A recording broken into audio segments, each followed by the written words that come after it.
Habari yako, naitwa Dr. Damaki, founder wa Song'wa Traditional Clinic, kituo cha tiba asili kinachotibu kwa kutumia mimea asili isiyokuwa na kemikali ya aina yoyote.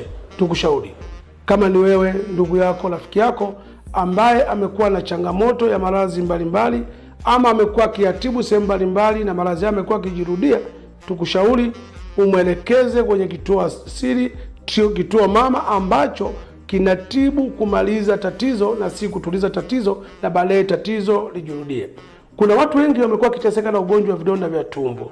Vidonda vya tumbo ni ugonjwa ambao zamani ilijulikana kama ni ugonjwa wa watu wazima au wazee, kwa sababu ugonjwa huu chanzo chake ni msongo wa mawazo. Msongo wa mawazo, stress kwa wingi, ndio chanzo cha ugonjwa huu wa vidonda vya tumbo. Sasa wazee wengi zamani unakuta pengine amefiwa na ndugu, jamaa, mtoto, mke ameachwa na nini. Hii ndio ilikuwa sababu kubwa ambayo watu wazima wengi walikuwa na changamoto ya vidonda vya tumbo, tofauti na sasa vijana wengi ndio wamekuwa wahanga zaidi kuliko wazee. Lakini sababu ya pili ya kupata vidonda vya tumbo ni kutokula chakula kwa wakati. Kwa hiyo unaweza kushikilia chakula kwa wakati, aidha ubizi wa maisha na vitu vingine, inaweza ikakupelekea ukaingia kwenye hatari ya kupata vidonda vya tumbo. Kwa nini vijana sasa wamekuwa ni wahanga zaidi kuliko wazee? Vijana wengi unakuta wamesoma sana lakini hawana ajira. Sasa unakuta anaumiza vichwa sana. Unakuta kijana mwingine ambaye hakuendelea na masomo wakati mwingine, lakini aliingia mtaani akapambana kwa akili zake mwenyewe akafanikiwa katika maisha.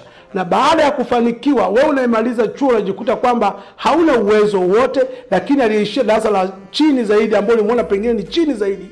Yeye ndiye ana maisha mazuri zaidi kuliko wewe. Sasa anatamani ya kuajiri wewe na ulimwacha nyuma. Sasa hali hii wakati mwingine inaleta msongo sana wa mawazo kwa vijana, na hali hiyo inaweza kuhatarisha kupata vidonda vya tumbo. Lakini nje ya hilo, vijana wengi sana wanaingia kwenye mahusiano sasa hivi wakiwa na umri mdogo. Sasa hali hii inaweza kapelekea kuna kuachana, ugomvi wa hapa na pale. Hali hii kwa sababu pia hawana ule uwezo, nguvu ya akili ya kusolve mambo kwa haraka zaidi. Kwa hiyo anapopata la janga hili la kuachwa na anayempenda, basi mtu huyu anaingia kwenye msongo wa mawazo mkubwa sana, hali ambayo inapelekea kashindwa kula chakula kwa wakati, lakini pia akawa mwenye kuwaza kupita kiasi. Hali hii inaweza ikampelekea akapata shida hii ya vidonda vya tumbo. Kwa hiyo unaona ni namna gani janga kubwa hili limeingia vijana, kwa sababu ndio wapambanaji katika maisha ya sasa, tofauti na wazee wamelizika na maisha walionayo. Kwa hiyo tunaona kwamba vidonda vya tumbo ni hatari sana. Lakini ukumbuke kwamba unapokuwa na vidonda vya tumbo vina athari nyingi sana. Labda tujifunze kidogo dalili za ugonjwa wa vidonda vya tumbo. Kuna mtu ambaye ana vidonda vya tumbo ambapo tumbo linakuwa linajaa gesi, kiungulia, maumivu ya chembe cha moyo hapa kwenye katikati hapa, au maumivu ya uti wa mgongo. Lakini pia mtu anapofanya jambo la kustusha kidogo anakimbia chooni kwenda kujisaidia. Lakini pia anapotaka jambo lingine pengine mstua, tumbo linamuuma sana, linakatakata na vurugika. Kwa zote hizi unaweza kuziona ukiwa na ugonjwa huu wa vidonda vya tumbo. Lakini pia mtu mwenye vidonda vya tumbo anakosa uwezo wa tendo la ndoa kwa mwanaume, lakini pia kwa mwanamke anakosa hamu ya kuwa na mwenzi wake. Lakini pia unapokuwa na changamoto ya vidonda vya tumbo, inaweza ikasababisha kama nilivyosema, uric acid inazalishwa kwa wingi. Sasa inavyopanda kwenye koo inakuja kuunguza hapa koo. Ikiunguza koo, mwisho wa siku ina create kitu kama nini tunasema ni kama tezi. Hizi tezi zinakuletea kama kitu fulani kwenye koo, yani kitu fulani kitoka kwenye koo, lakini ile kitu hakitoki. Hasa hizi tezi zinapoendelea huwa zinabadilisha zile chembe hai za eneo lile, na hata kupelekea ukapata kansa ama saratani ya koo. Kuna watu wengi wamepata kansa ama saratani ya koo kwa sababu ya kuishi na vidonda vya tumbo. Gesi inapanda, inaunguza koo, ikishaunguza koo inatengeneza zile tezi, na zile tezi mwisho wa siku zinakupelekea unapata saratani ya koo. Nje ya hilo, kama nilivyosema kwamba unapokuwa na vidonda vya tumbo kuna athari nyingi, ikiwepo kupata saratani ya koo. Na unapopata saratani ya koo pia kuna dalili ambazo utazipata.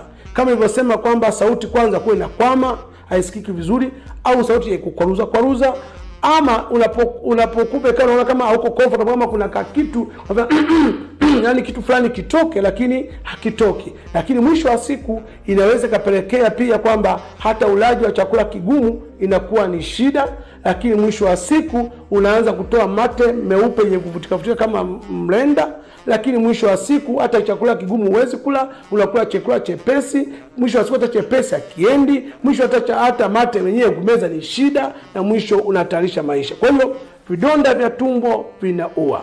Na vidonda vya tumbo pia vinavyoenda stage ya juu, unaanza kutapika, kutengeneza kichefuchefu, ama kutapika damu, lakini pia kuharisha damu. Yote hii inaweza ikakusababisha ukaendelea kukaa na tatizo la vidonda vya tumbo. Kwa hiyo tukushauri, kama wewe uko na changamoto ama ni muhanga wa vidonda vya tumbo, acha kuishi kwa mazoea, kwa kumeza sui daga vidonge gani sio kutuliza, acha kumeza maziwa kama kitulizo. Pata tiba sahihi ya kuondoa changamoto hii, kwa sababu vidonda vya tumbo vinaua, vinasababisha kansa, vinaua uwezo wa mwanaume kwenye tendo la ndoa, vinaua hamu ya mwanamke kwenye kuwa na mwenzi wake. Tuna dawa inaitwa Magina.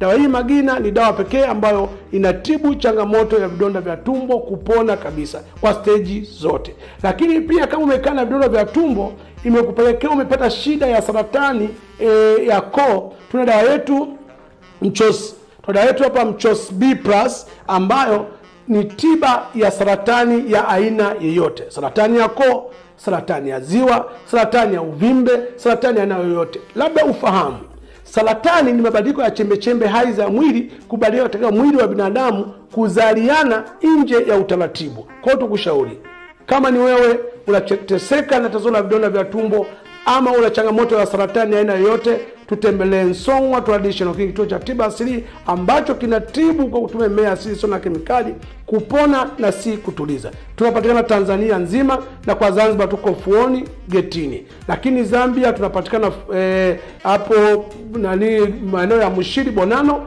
lakini pia tuko Botswana Broadest mtaa wa Tawana, lakini tupo DRC Congo, lakini pia tunatuma dawa dunia nzima. Ni kutueleza uko wapi na kutupa address yako, tutakutumia na utapokea dawa. Kwa hiyo tukushauri, tembelea kwenye mitandao ya kijamii, utaona huduma zetu na utajifunza vitu vingi. Instagram ni Song'wa Traditional, Facebook ni Song'wa Traditional Clinic, lakini pia unaweza ukaingia kwenye YouTube ukaandika Damaki TV. Kaandika Damaki TV YouTube, utatuona pale, utaenda sehemu imeandikwa videos, utaklik videos pale, utaona video nyingi zenye mafunzo na elimu katika maisha yako.